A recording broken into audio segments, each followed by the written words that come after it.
धुत्रोळी येथे भर दिवसा घरफोडी, लाखो रुपयांचे सोन्याचे दागिने चोरीला। मंडणगड तालुक्यातील धुत्रोळी गावात भर दिवसा चोरीची धाडसी घटना घडली आहे। संतोष सुखदरे यांच्या राहत्या घरात अज्ञात चोरट्यांनी घरफोडी करून लाखो रुपयांचे सोन्याचे दागिने नेल्याची माहिती समोर आली आहे।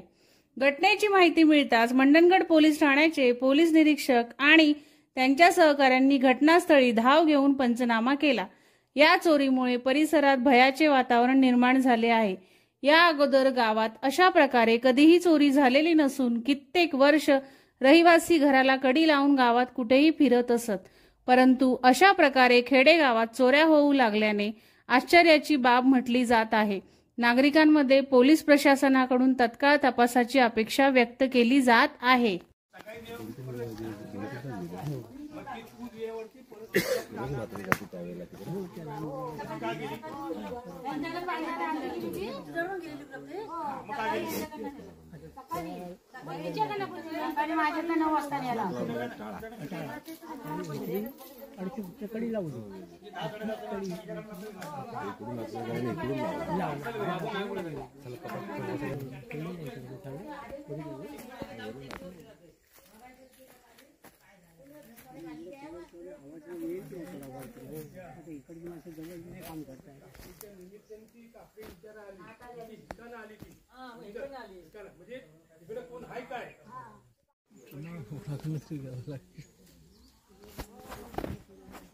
काय